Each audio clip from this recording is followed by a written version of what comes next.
sitting here? Oh, I don't know. I need to enjoy all the time I have with you before you start back to time. No. I'm picking up right now. I appreciate that. Thank you. Oh, thank you. You're so sweet. I think everything is positive inspiration.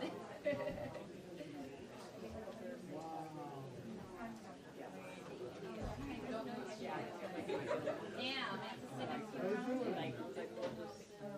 They'll figure it out. You should.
Charlie Kirk, big 11 levels.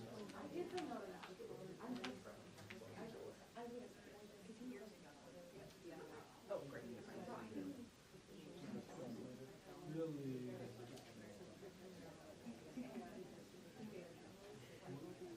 Yes.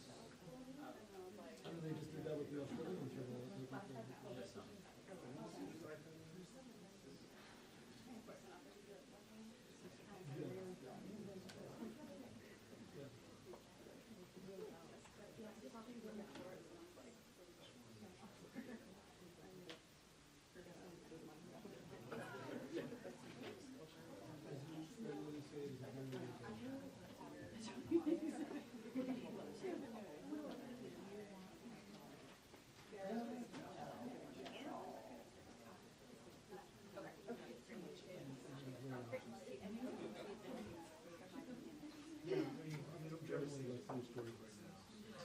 I'm covering, the turnout, like talking about Trump crap.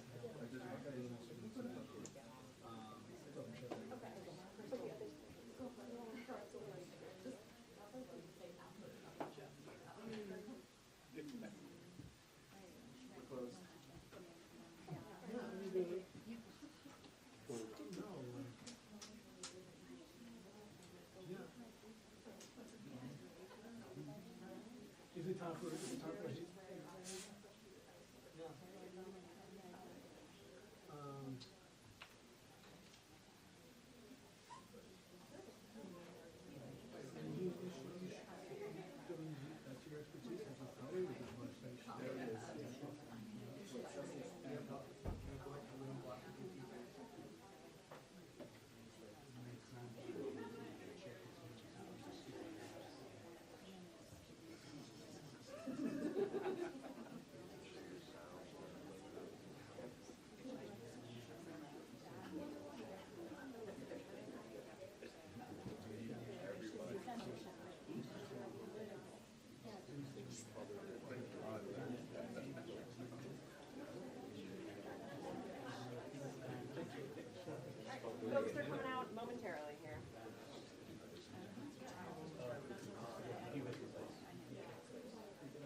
Yeah, let's create a little bit more room.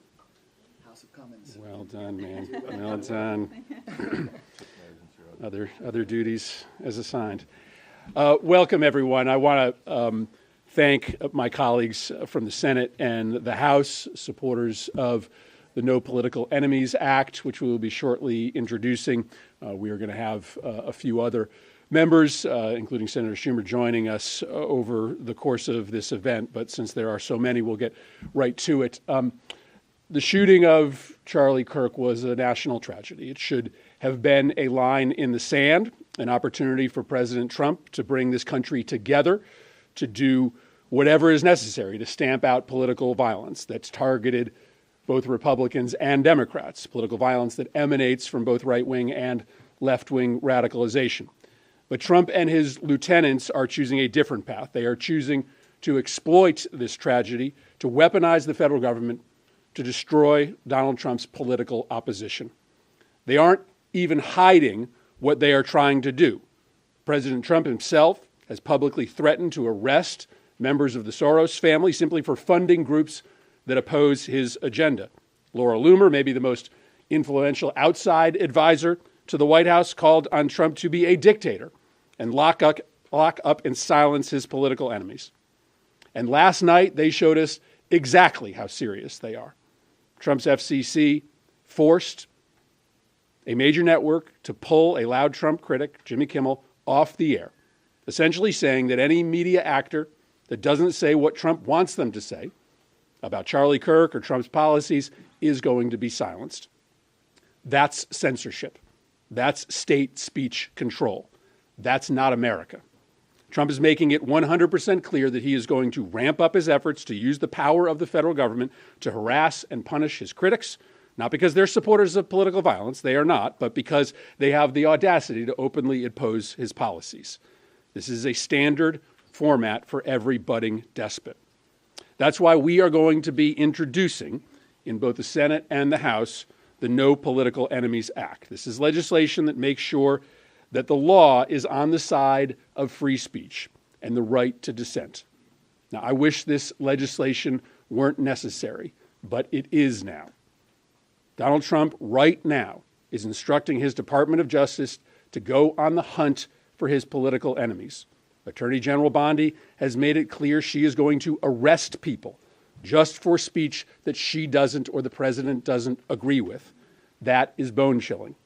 So we need to build new protections in court when a political opponent of the president is targeted by Trump's DOJ or his regulatory regime, simply for political speech. And so the No Political Enemies Act creates a specific defense for those that are being targeted for political reasons. It builds real consequences for government officials when they use the power of the government to target speech that is protected by the First Amendment. And it gives an ability to recover attorney's fees when someone is the subject of government harassment. This is a decision moment for the country. Conservatives who say that they support democracy and free speech need to speak up right now. Our Republican colleagues need to put the health of our democracy before loyalty to their leader. And this legislation, supported by a wide cross-section of free speech advocates and groups all across the country, is a tool for us to rally around. Again, I thank my colleagues for being here to step up and rise to this moment and support this vital legislation. And with that, I'm going to introduce Senator Schumer. Thank you. And let me thank Senator Murphy for his great leadership and all my colleagues for being here today. First, let's be very clear. Political violence has no place in America. But let's also be clear. The Trump administration campaign of threats against civil society and free speech, this is an assault on everything this country has stood for since the Constitution's been signed. One of the great hallmarks of our country is free speech, whether you agree or disagree. And this administration is trying to snuff it out. They don't want people to even speak when they don't like what they say. That is the road to autocracy. The U.S. was built on the right to free speech, And some of us might not even agree with the expansive definitions that some of the courts have done on things like Citizens United. But it's a hallmark of America. It's a hallmark of America. And the right to organize, to advocate, to petition your government, those words, no matter what the views are. That's the beating heart of our democracy. And there's an assault on democracy coming out of the White House and their allies. And we see more evidence of it every day. Those who break the law, of course, resort to any source of violence, got to be prosecuted to the fullest extent of the law. But using the tragic death of Charlie Kirk as an excuse to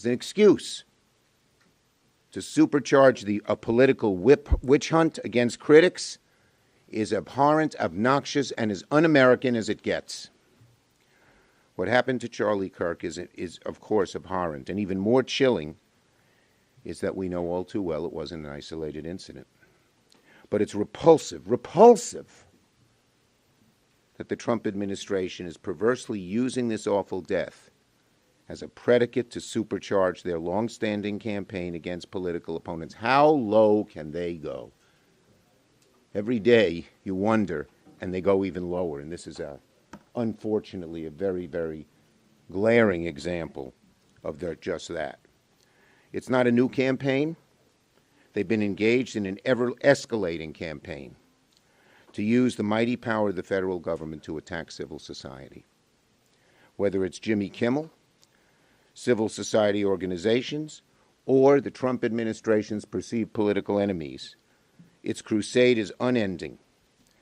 And this is one of the saddest parts of all, because of congressional Republicans' obeisance to Trump, it's unchecked, because they are scared to stand up to Trump. Where are they? Where are our Republican colleagues in denouncing this stuff? We don't hear from them. But Democrats will not stand by. We will fight these abuses in the courts, in the court of public opinion, in Congress.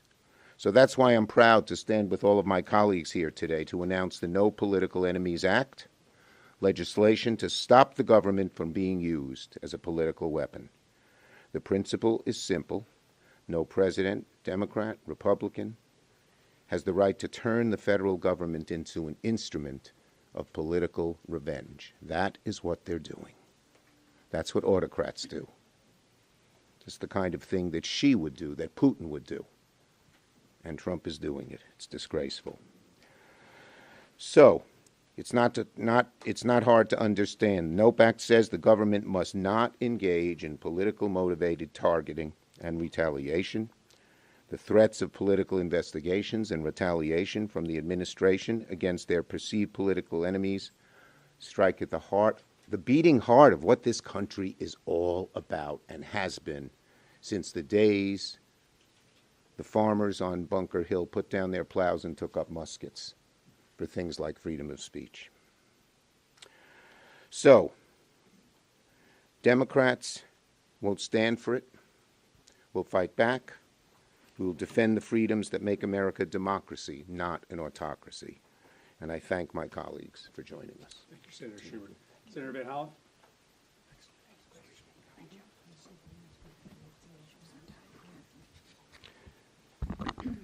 I want to start by thanking Senator Murphy, my fellow senators and fellow House members for advancing this initiative to protect First Amendment rights in the United States of America. We shouldn't have to be here today. The First Amendment is crystal clear. The government may not use its power to squash political dissent. That is textbook First Amendment. But that is what President Trump has been doing since the beginning of his administration, and now they've announced their intention to dramatically step up that effort. In the aftermath of the terrible murder of Charlie Kirk, President Trump could have united the country. He could have united the country behind the simple principle that political violence is unacceptable regardless of the source. Instead, he and his lackeys in the Trump administration at the DOJ, at the FBI, at the FCC, and elsewhere have decided to weaponize that horrible murder for his own political purposes, to use government power to crack down on dissent and to go after his critics. This is not new for this administration. Donald Trump claimed to be a champion of the First Amendment at the same time he was locking up students for exercising it, and the Trump administration has been going after universities and law firms and media outlets for political purposes, targeting them for political reasons. But this new attack on free speech is now accelerating. Trump and his attorney general have vowed to go after groups and organizations whose views they disagree with. Just the other day, FCC Chair Brendan Carr threatened Disney, ABC, and Jimmy Kimmel. Here's what he said. I'm going to read one line from what he said. He said, quote, "We can do this the easy way or the hard way.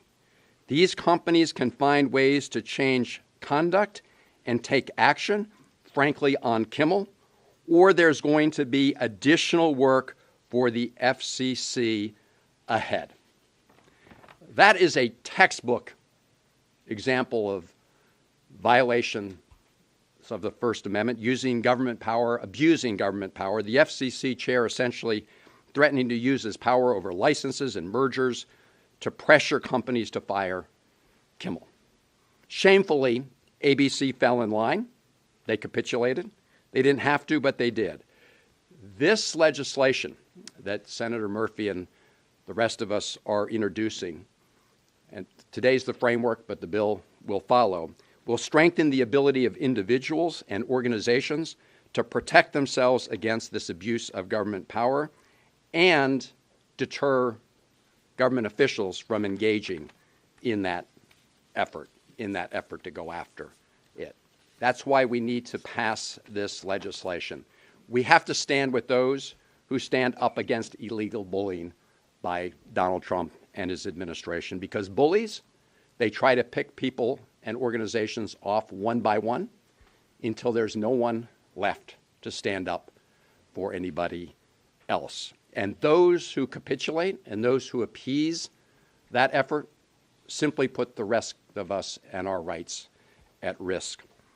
That's how dictators, that's how kings, that's how authoritarians rule. The First Amendment was established out of the bitter experience of individuals being locked up by King George I, King George II, and King George III, simply for criticizing those kings. We fought a revolution in this country over that, and we're not going back. As I said at the beginning, we shouldn't have to be here, but we will not be silenced, and we must protect the First Amendment and political dissent. That's what this bill, that's what this initiative will do. And I thank my colleagues. Representative Crowe.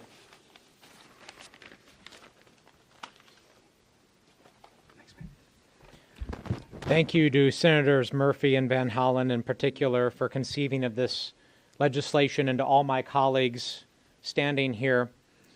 We stand here united against political violence, condemning it in all of its forms and all of its motivations. And we stand here united in the breach, in defense of the American right to speak, to protest, to dissent. I went to war 3 times for this country. I swore many oaths to protect the Constitution, to protect this nation when I did so.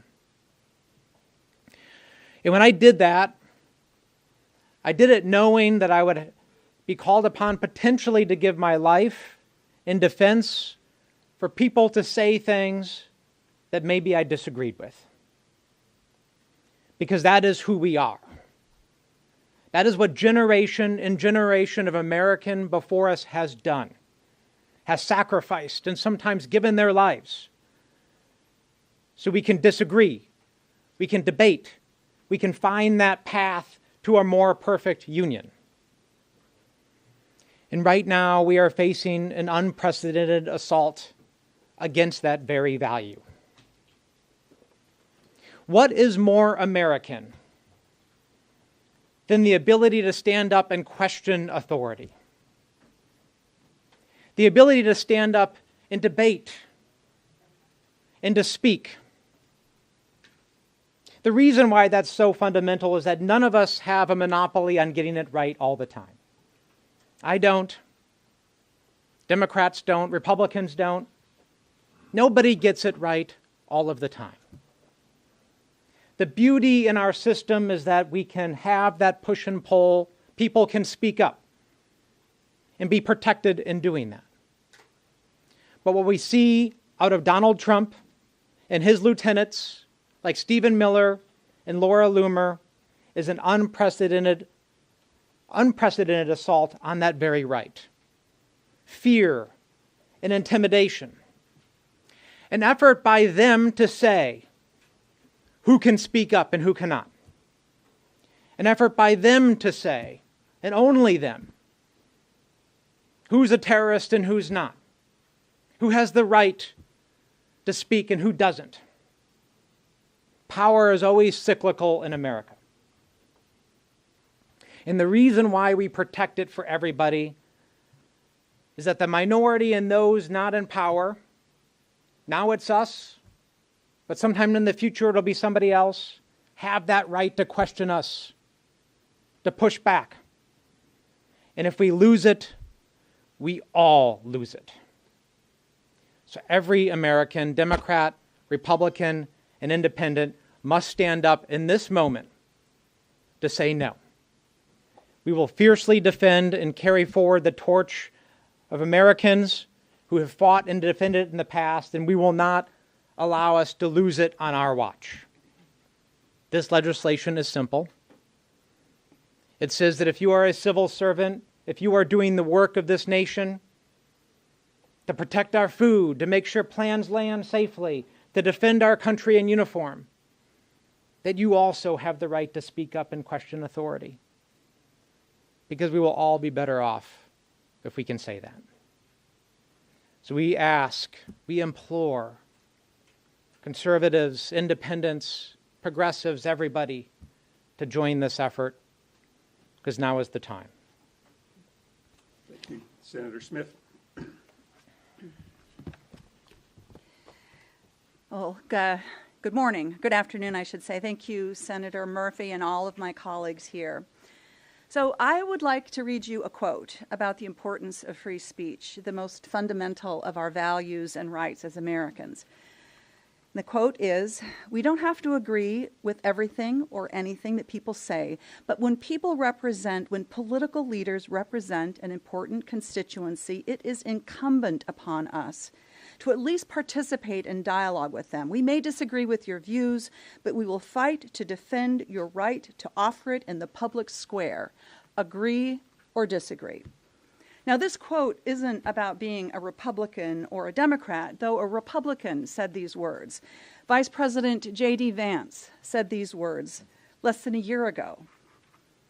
But any of us could have made them, could have said this same thing, because they express that most American of values, that in this country, we can say whatever we think, whatever we believe, and we don't have to worry about the high and mighty leader that we may offend. Our rights as Americans is to annoy and even offend whomever we like. Our speech, our words, our principles are protected. So as long as you're not making an actual threat, as long as you're not inciting violence or yelling fire in a crowded building, we can say whatever the hell we want about presidents and kings and about the rich and powerful.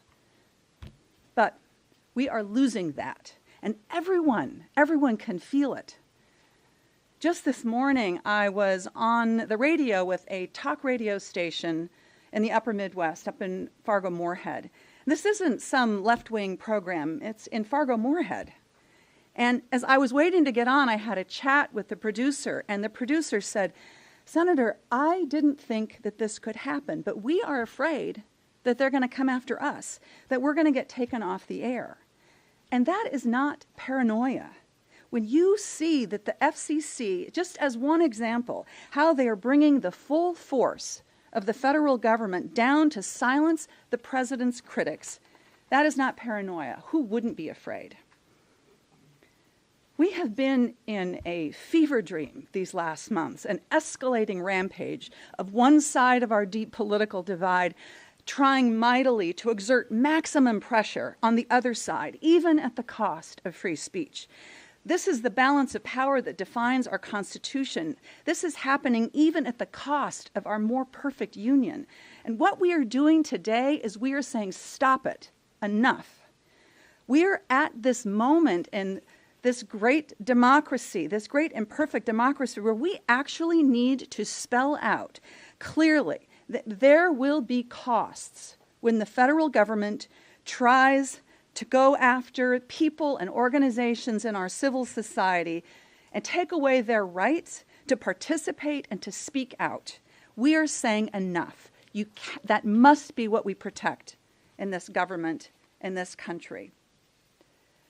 Today, my Democratic colleagues and I are saying we respect your right to say what you believe, and we're going to protect your right to do and say what you believe. That is what this legislation is all about, because that is what free speech means in this country. Thank you. Senator Padilla. Thank you, Senator Murphy, and all of my colleagues for leaning in at this additional critical moment. This is the United States of America, where since the beginning we have protected free speech. That's why we're here today, because we have a president and an administration that has been weaponizing the government against their critics, plain and simple. An attorney general who is vowing to prosecute Americans for what she alone deems hate speech, a president who threatens a reporter with prosecution for asking a question about that, and Donald Trump personally suing the New York Times and the Wall Street Journal for publishing stories that he doesn't like. And just last night, ABC announcing they're pulling down Jimmy Kimmel's show following the pressure from the chairman of the FCC. Now, what happened to Jimmy Kimmel last night, and Stephen Colbert for that matter, isn't just about one comedian or one television personality or any one network. It's about whether we as Americans still have the freedom to laugh at those in power, to question authority, and to tell the truth without fear of retribution. Now, history shows us that when leaders start silencing entertainers and journalists and critics, it's not because they're strong, it's because they're weak. So we have to ask, what is this administration afraid of? They're afraid of accountability, plain and simple.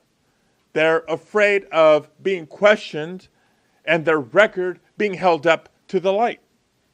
Because when the record is exposed on health care, on the economy, on corruption, they know the American people won't stand for it.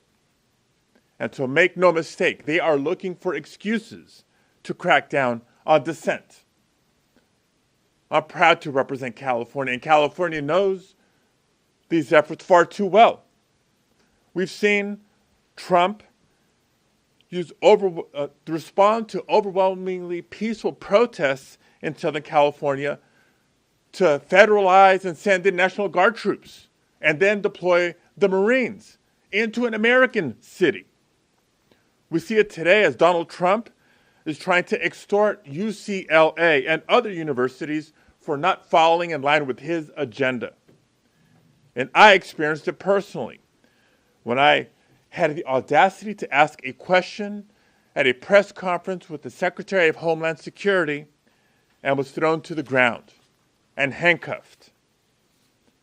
So today, it's no surprise that the Trump administration is using the horrific assassination of Charlie Kirk last week to justify its latest crackdown.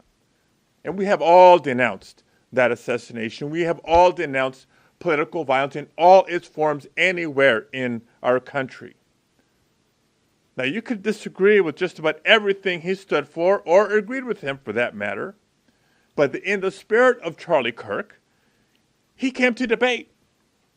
And he was proud to say so. He came to debate and to exercise his right to free speech, no matter how controversial.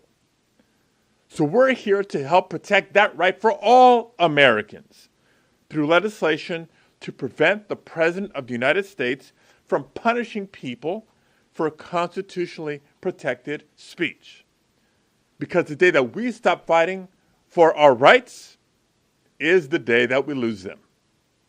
And we're not going to go quietly. Thank you, colleagues. Thank you, Senator Murphy. Thanks, Alex. Senator Booker. My mom talks a lot about this memory she had as a little girl in Detroit, Michigan, where she would be woken up in the middle of the night to help a black family or a black person take shelter in their basement apartment while they got them food and supplies to get them over to Canada.